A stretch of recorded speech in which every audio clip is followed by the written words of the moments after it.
Lionel Messi de retour au FC Barcelone, une info qui semblait un peu improbable ces derniers jours. Pourtant, en Espagne, on y croit de plus en plus. On vous explique pourquoi dans un instant. Foot.fr, fournisseur officiel de football. Bonjour à toutes et à tous et bienvenue dans ce nouveau JT Foot Mercato. Aujourd'hui, petit cadeau, restez bien jusqu'à la fin de la vidéo, on vous fait gagner le maillot d'un club anglais qui a signé une énorme star cet été. Mais d'abord, on parle du cas Messi. Comme je vous le disais, le retour de la Pulga au Barça avait tout l'air d'être un nouveau coup de com' du président Joan Laporta au départ. Il avait ouvert la porte à un retour de la légende du club ce week-end et ça a mis le feu en Catalogne. Sauf que depuis, la presse ibérique s'est emparée du sujet et a sorti plusieurs informations qui vont dans ce sens. Xavi serait par exemple très chaud pour faire revenir son ancien coéquipier à la maison, un comeback qui ne se fera pas cet été mais plutôt en 2023. D'ailleurs, d'après Sport, les dirigeants du club suivent l'avis de Xavi et comptent bien lui offrir ce qu'il réclame. Une fin de carrière à Barcelone est donc probable pour Messi, en tout cas c'est l'objectif des Blaugrana. Le journal Marca aussi explique que l'envie est bien présente du côté du club d'aplanir les angles avec Messi et de ne pas rester sur cette fin malheureuse. Reste à savoir maintenant ce que voudra faire l'Argentin.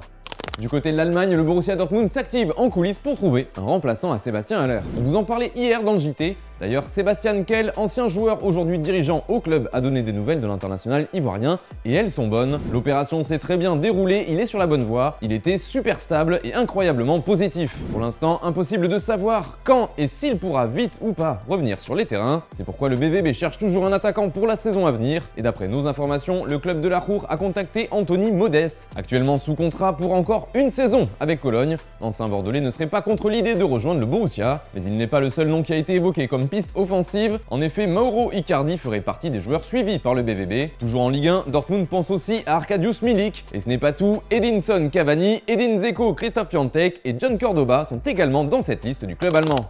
En Angleterre, Chelsea ne signera pas Jules Koundé, ça c'est sûr, mais les Blues ont trouvé une nouvelle piste en défense pour cet été. D'après Sky Sports, c'est Wesley Fofana qui est dans leur viseur. D'ailleurs, il l'était déjà en novembre dernier, mais depuis le Français a prolongé avec Leicester jusqu'en 2027. Ramener Fofana sera donc une opération coûteuse et sûrement très coûteuse. Les Foxes le considèrent comme intransférable, donc l'offre pour les faire craquer devrait être colossale. Pour rappel, c'était Leicester qui avait fait monter les enchères pour Harry Maguire jusqu'à un montant de 87 millions d'euros.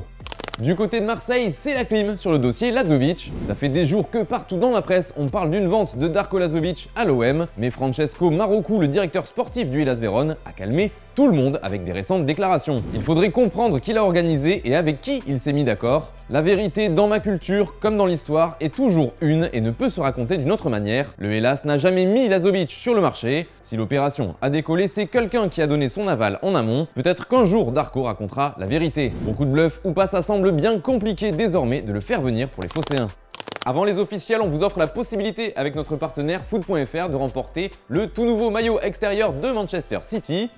Les couleurs sont un peu originales comme vous pouvez le voir et justement d'après vous, c'est une référence à quoi? Celui qui trouve remporte le maillot et non les petits malins, c'est pas une référence à l'AC Milan.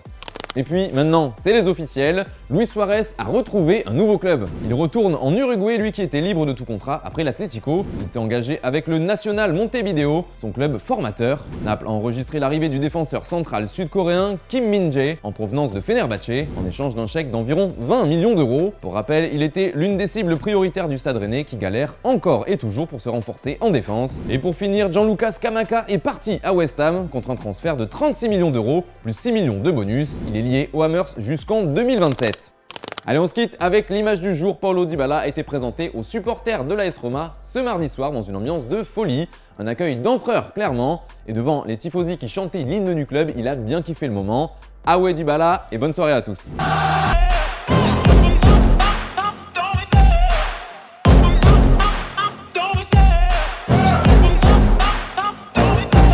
Love the chase and the hunt, and I set the pace when I'm running. I always take what I want and I always give it 100. Don't need a bank, no I'm funded. Play the game like it's nothing. I'm always thankful for something. Don't take for granted, stay humble. Now wake up, it's time to look at